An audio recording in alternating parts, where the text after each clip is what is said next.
आघात. लेखिका प्रिया उंबरकर. वाचक स्वर सिद्धी गायकर.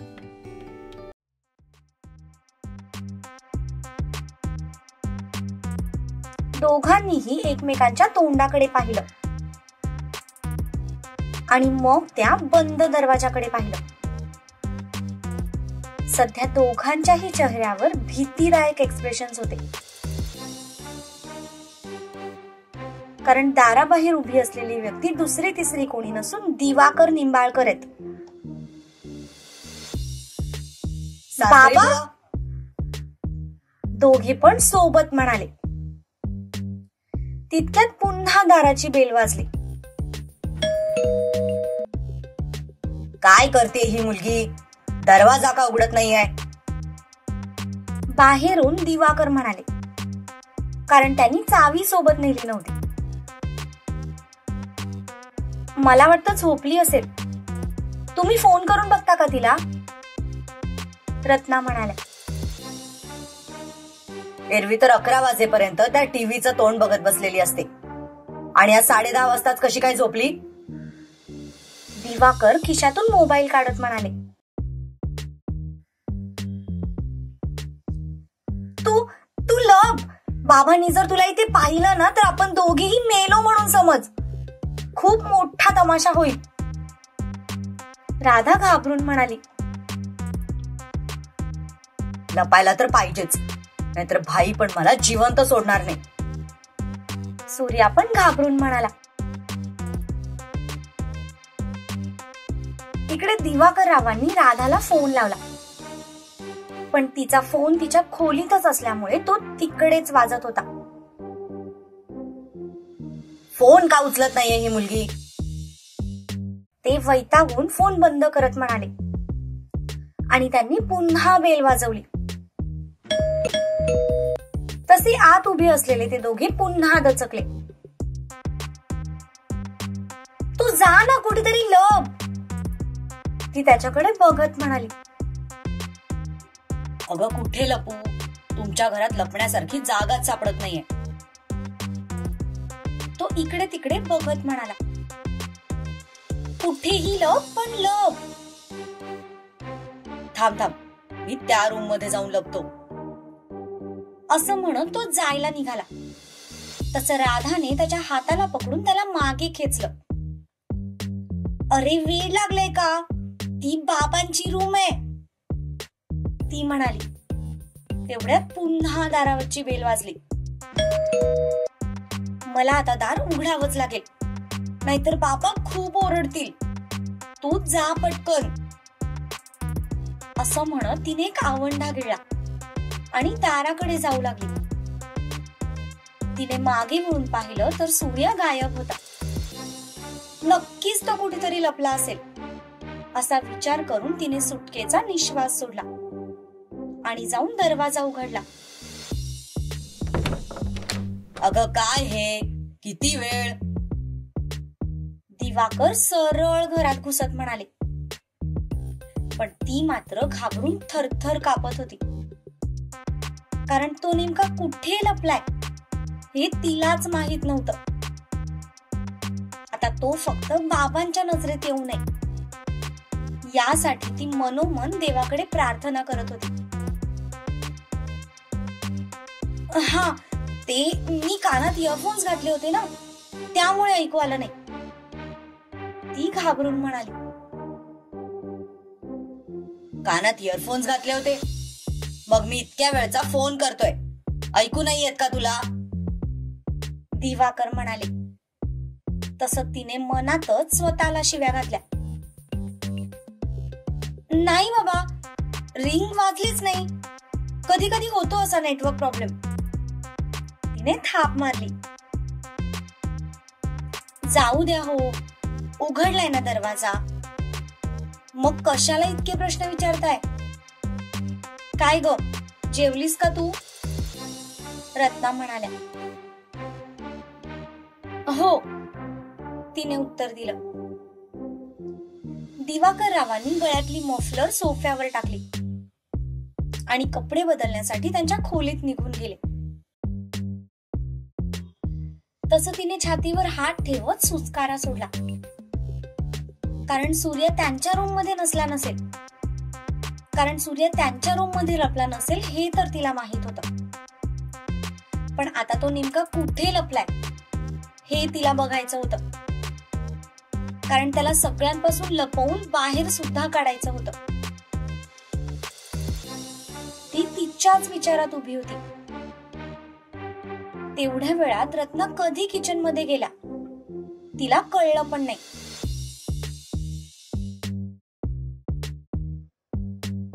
राधा, त्यांनी किचन मधून आवाज दिला. तशी ती दचकली.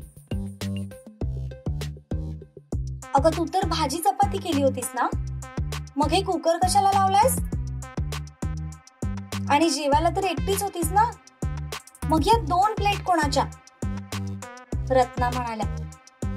आणि आत्ता राधाचे पाय लटलट कापू लागले, कारण असं खोटपणा करायची तिला सवय नव्हती. पण आज तिला ते करावं लागणार होतं.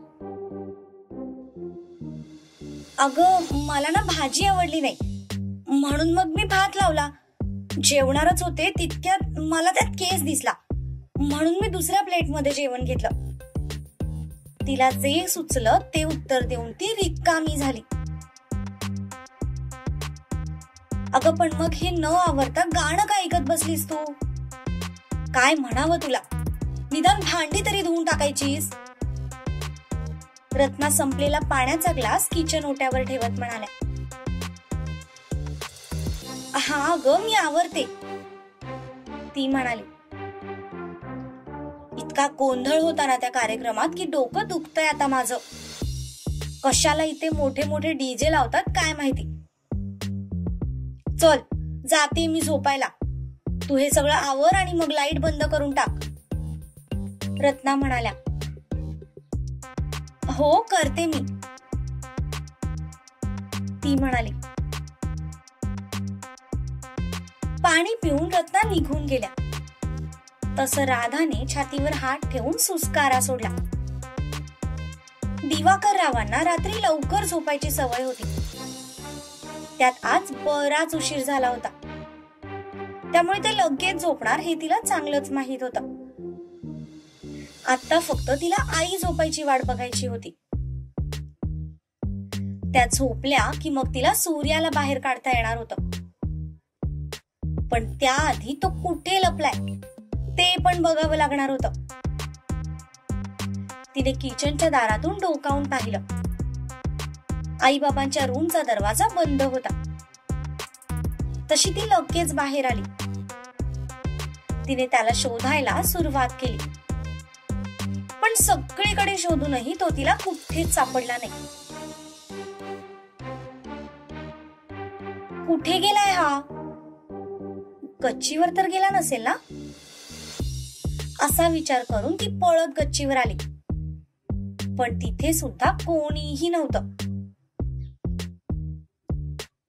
कुठे गेलाय हा मुलगा? वरती पण तो नाहीये. वरती पण न सापडल्यामुळे ती आता परत खाली येत होती.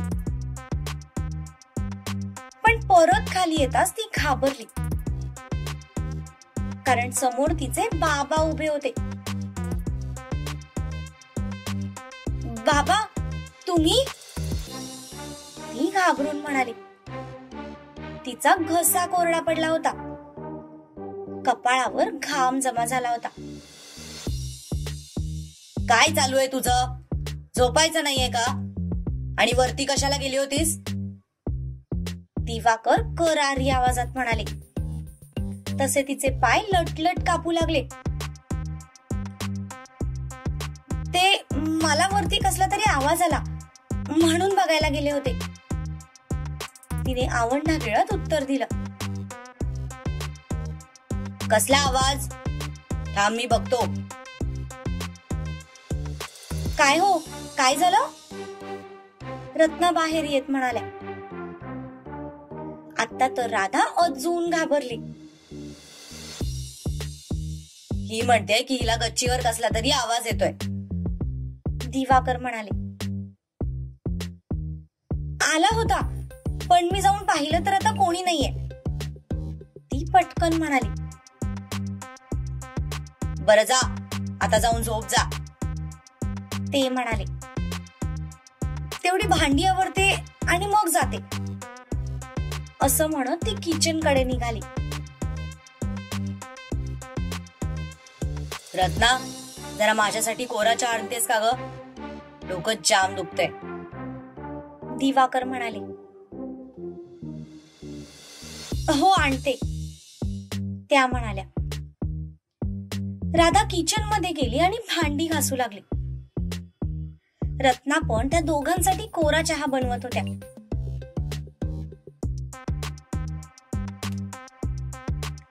इकडे द ग्रेट मिस्टर सूर्यजित पाटील आपल्या लाडक्या वहिनीच्या खोलीत जाऊन लपले होते.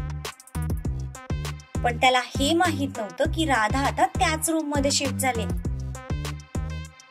कारण आधी राधा ज्या रूम मध्ये राहत होती ती त्यांची स्टोर रूम होती.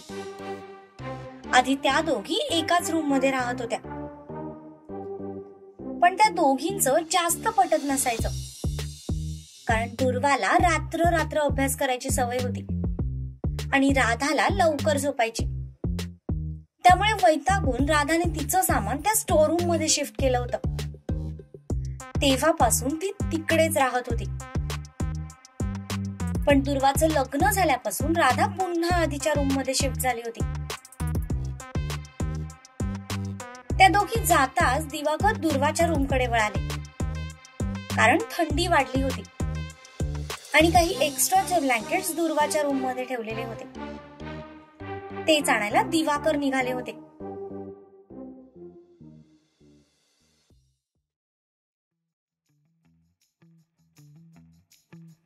देवा, अरे काय वेळ आली आहे ही माझ्यावर. कुठून दुर्बुद्धी सुचली आणि हिला पाहण्याचा मोह झाला असं वाटतंय आता मला. जर त्या हिटलरने मला चुकून इथे बघितलं ना तर मेलोच मी. त्यापेक्षा पण जर हे सगळं भाईला कळलं तर मात्र माझं काही खरं नाही.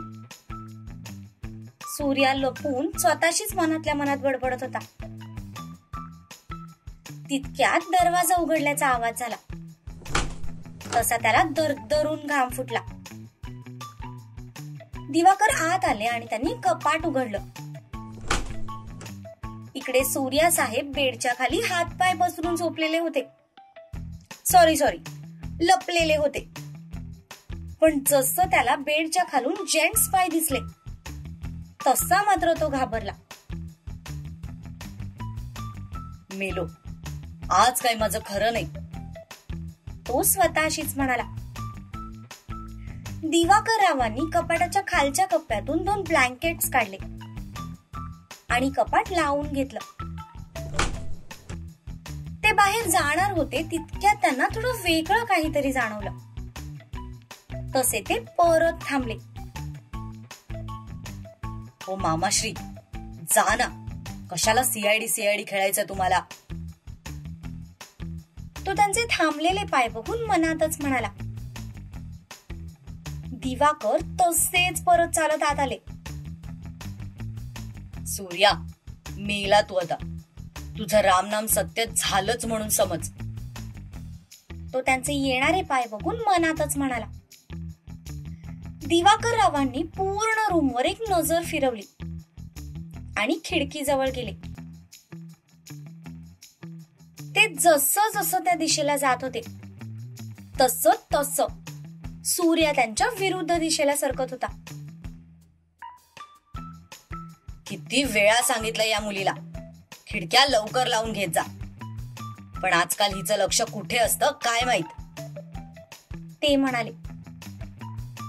आणि त्यांनी उघडी असलेली खिडकी बंद करून घेतली. खिडकी लावून त्यांनी परत बाजूच्या टेबलवर ठेवलेले ते ब्लँकेट्स उचलले आणि बाहेर निघून गेले. तसं त्याने सुटकेचा निश्वास सोडला.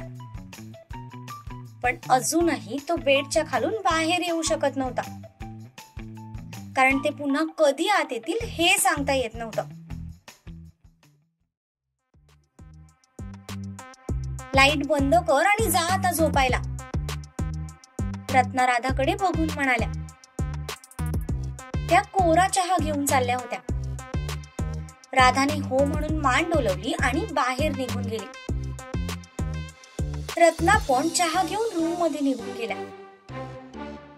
त्यांचा दरवाजा बंद झाला. राधाने हॉल मधले लाईट्स बंद केले. पण आता ती खरंच घाबरली होती, कारण इतकं सगळं शोधूनही तो आपल्याला कसा सापडला नाही हेच तिला कळत नव्हतं. तिने त्याला सगळीकडे शोधलं होतं, फक्त स्वतःच्या बेड खाली शोधलं नव्हतं. आणि तो नेमका तिथेच जाऊन लपला होता. शेवटी ती शोधून थकली आणि परत तिच्या रूम मध्ये आली. कुठे गेलाय हा?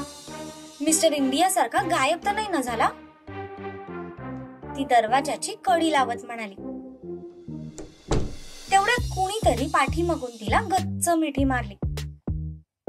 ती घाबरून ओरडणार होती, तितक्यात त्याने तिच्या तोंडावर हात ठेवला. ओरडू नकोस, मी आहे, तो तिच्या कानात बोलला. तेव्हा कुठे तिने नॉर्मल श्वास घेतला. तिने पाठीमागे वळून त्याच्याकडे पाहिलं. कुठे लपला होतास तू? ती स्वतःच्या तोंडावर असलेला त्याचा हात खाली घेत म्हणाली. तुझ्याच बेडरूम मध्ये होतो, बेड खाली. तो हसत म्हणाला. तसे तिचे डोळे आश्चर्याने मोठे झाले. काय? हो, सासरे बुवा आले होते ब्लँकेट्स घ्यायला. नशीब त्यांनी मला बघितलं नाही, नाहीतर या घरातून माझी वरात नाही अर्थी निघाली असती. थँक गॉड तुला कोणी पाहिलं नाही. पण आता तू जा. खरंच जाऊ? हो. मी विचार करत होतो की आता तुझ्या बेडरूम मध्ये आलोच आहे, तर तर काय तर? तिने नजर रोखत विचारलं, कारण त्याच्या चेहऱ्यावर असलेली खट्याळ स्माईल तिला भलतेच विचार करायला भाग पाडत होते. झोपलो असतो इथेच, तो म्हणाला. तसे तिचे डोळे मोठे झाले. आगाऊपणा करू नकोस, चल जा आता, खूप रात्र झालीये. पण तिचं वाक्य पूर्ण व्हायच्या आतच त्याने तिच्या हाताला पकडून जवळ ओढलं. वेड लागले का तुला? काय करतोयस? ती त्याच्यापासून बाजूला होण्याचा प्रयत्न करत म्हणाली. पण त्याच्या हातांची पकड मजबूत होती. करायचं तर खूप काही आहे, बट सध्या तो अधिकार नाहीये माझ्याकडे. बट ऍटलिस्ट तोंड गोड झालं असतं तरी चाललं असतं, तो म्हणाला. तसं तिने लाजून तिची नजर खाली झुकवली. मिस्टर सूर्यजित पाटील, तुम्ही विसरला असाल तर आठवण करून देते की आता आपलं ब्रेकअप झालंय. 5 मिनिटांसाठी आपलं ब्रेकअप झालंय हे विसरून जा. असं म्हणत पुढच्या क्षणी त्याने तिचे ओठ ताब्यात घेतले. तिलाही जणू तेच हवं होतं, कारण महिन्याभराचा विरह तिच्यासाठी पण तितकाच तीव्र होता. दोघेही एकमेकांना प्रतिसाद देत होते. थोड्या वेळाने त्याने तिच्याकडे पाहिलं. तिने पण त्याच्या नजरेला नजर भिडवली. तू फक्त माझीच होशील, आय प्रॉमिस. असं म्हणत तिच्या कपाळावर त्याने ओठ टेकवले. तशी ती गालात हसली, कारण तिला त्याच्यावर पूर्ण विश्वास होता. म्हणून तर तिने त्याला आपलं सर्वस्व मानलं होतं. जातोय मी, दरवाजा व्यवस्थित बंद करून घे. तो उठून उभा राहिला. तशी ती उठून त्याला बिलगली.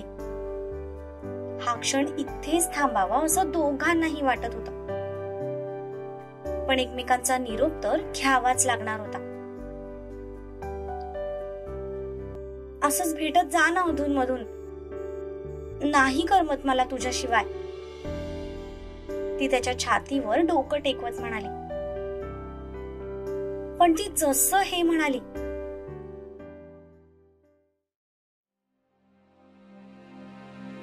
तसं सूर्याला महिन्याभरापूर्वीचं प्रकरण आठवलं.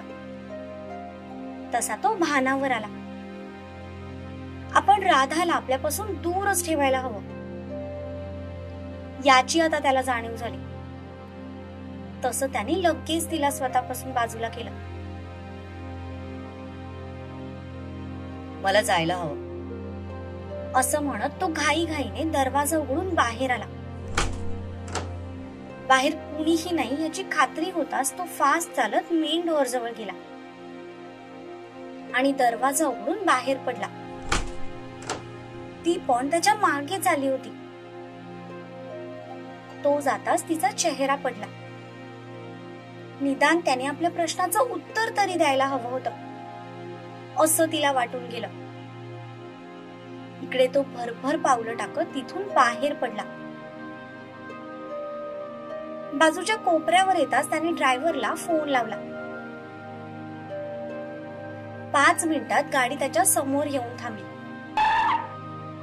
तसा तो पटकन आत बसला. तो आत बसताच ड्रायव्हरने गाडी सुरू केली आणि ते तिथून निघाले. राधाने दरवाजा बंद केला आणि ती पुन्हा तिच्या रूम मध्ये आली. आता तर तिचं अभ्यासातही लक्ष लागणार नव्हतं म्हणून तिने लाईट ऑफ केला आणि बेडवर आडवी पडली. पण आज काही तिला लवकर झोप येणार नव्हती. सॉरी राधा, तुझ्या जवळ आलो आणि मी हे विसरूनच गेलो होतो की सध्या आमच्यावर कुठलं संकट गोंगावतंय. या संकटाची सावली मी तुझ्यावर पडू देऊ शकत नाही. सध्या तरी तू माझ्यापासून दूरच राहा, त्यातच तुझं भलं आहे. तो मनातच म्हणाला.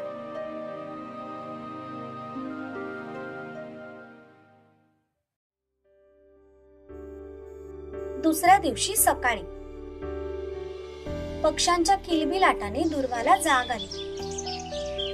तिने डोळे उघडून पाहिलं तर त्याच्या छातीवरती झोपली होती. त्याचा चेहरा पाहताच तिच्या चेहऱ्यावर एक प्रसन्न हसू उमटलं. गुड मॉर्निंग सेव्हियर, ती एकदम हळू आवाजात म्हणाली आणि त्याच्या गालावर ओठ टेकवण्यासाठी ती पुढे झोपली. तितक्यात त्याने डोळे उघडले आणि तिला जवळ ओढून तिच्या ओठांवर ओठ टेकवले. गुड मॉर्निंग एंजल, तो तिला डोळा मारत म्हणाला. तुम्ही ना खूप बदमाश आहात, ती उठून बसत म्हणाली. तो तर मी आहेच. डेमो तर काल रात्रीच दिलाय मी तुला. तो म्हणाला. सोडा, आता सकाळ झालीये. सकाळ तर रोजच होते, पण माझी रोजची सकाळ अशी होत नाही. आज झालीये तर जरा हा मोमेंट एन्जॉय करू दे, तो म्हणाला आणि त्याने तिला पुन्हा एकदा मिठीत सामावून घेतलं. थोडा वेळ ती पण तशीच त्याच्या मिठीत बसून राहिली. जीत, आईचा फोन आला होता, मला माहेरी जावं लागेल, ती म्हणाली. तसं त्याने तिच्याकडे पाहिलं. तू असा विचार तरी कसा करू शकतेस? तुला माहिती आहे ना, मी सध्या तुला कुठेही जायची परमिशन देऊ शकत नाही. तू फक्त याच घरात सेफ आहेस, तो तिला सोडत म्हणाला. तशी ती त्याच्यापासून बाजूला झाली. मला सगळं कळतंय हो, पण संक्रांतीचा सण येतोय आणि ही माझी पहिली संक्रांत आहे. मग मला माहेरी जावंच लागेल ना. No veg. संक्रांत दरवर्षी येते पुढची संक्रांत माहेरी सेलिब्रेट कर, पण तुझी ही संक्रांत याच घरात होईल. तो बेडवरून उठत म्हणाला आणि त्याने बाजूला पडलेला शर्ट अंगावर चढवला. अहो पण नो मोर डिस्कशन असं म्हणत तो सरळ वॉशरूमच्या दिशेने निघून गेला. तसा तिने सुस्कारा सोडला. कसं समजावू आता यांना? ती डोक्याला हात लावत म्हणाली.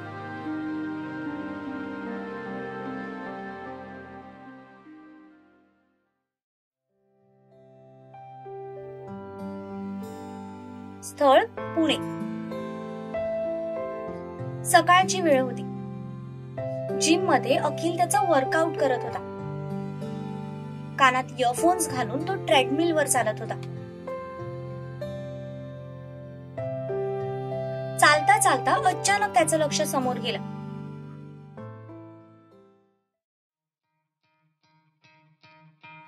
तशा त्याच्या भुवया किंचित उंचावल्या गेल्या.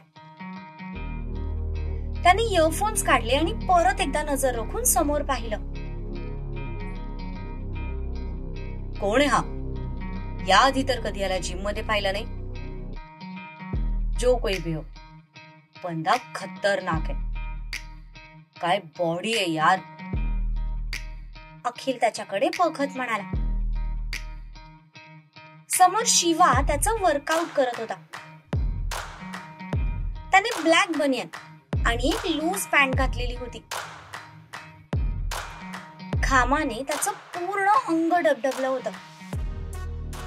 रात्रीचा राग अजूनही शांत झालेला नव्हता. तिने त्या मुलाला स्पर्श करू दिला याचा त्याला राग आला होता. की तिने आपल्याला लग्नाला नकार दिला त्याचा राग आला होता. नक्की कशामुळे आपल्याला राग आलाय हेच त्याला कळत नव्हतं. फक्त राग आलाय एवढंच त्याला माहित होतं. आणि तोच सगळा राग आता घामाच्या स्वरूपात जिम मध्ये निघत होता. थोडा वेळ त्याच्याकडे बघून अखिलने पुन्हा इयरफोन्स कानात घातले आणि तो त्याचं वर्कआउट करू लागला. ट्रेडमिल वर्कआउट झाल्यानंतर तो खाली उतरला आणि डंबेल्स कडे जाऊ लागला. तो समोरचे डंबेल्स उचलणारच होता. तितक्यात कोणाचा तरी हात पुढे आला आणि दोघांनी सोबतच त्या डंबेलला पकडलं. सॉरी म्हणत शिवा त्याचा हात मागे घेणारच होता. तितक्यात त्याचं लक्ष त्या मुलाच्या चेहऱ्याकडे गेलं आणि त्याचा चेहरा बघून आपोआप त्याच्या दुसऱ्या हाताची मूठ जागेवर वळली गेली. अखिल ते डंबेल उचलणारच होता. तितक्यात शिवाने जवळ ते त्याच्या हातातून ओढून घेतलं. Excuse me, what's wrong with you? Akhil गोंधळून त्याच्याकडे बघत म्हणाला. दिस इज माइन, आणि जे माझं आहे ते मी कसंही करून मिळवतोच. तो अखिलच्या डोळ्यात डोळे घालत म्हणाला. सॉरी. अखिल त्याच्याकडे बघून म्हणाला. कारण तो काय बोलतोय त्याला काहीही कळालं नव्हतं. You should be. चूक तर केलीच आहेस तू, त्यामुळे सॉरी तर बोलावंच लागणार तुला. शिवा तोंडातलं चिंगम चघळत त्याच्याकडे बघून म्हणाला. पण त्याचं सगळं बोलणं अखिलच्या डोक्यावरून जात होतं. Are you mad dude? Akhil त्याच्याकडे बघून म्हणाला. Yes, I am. शिवा त्याच्याकडे बघून म्हणाला आणि तसाच त्याला इग्नोर करत ते डंबेल्स घेऊन निघून सुद्धा गेला. व्हॉट्स रॉंग विथ हिम? हा मला असा खुन्नस देऊन गेलाय जसं काय मी याची बायको पळवलीय. अखिल स्वतःशीच म्हणाला.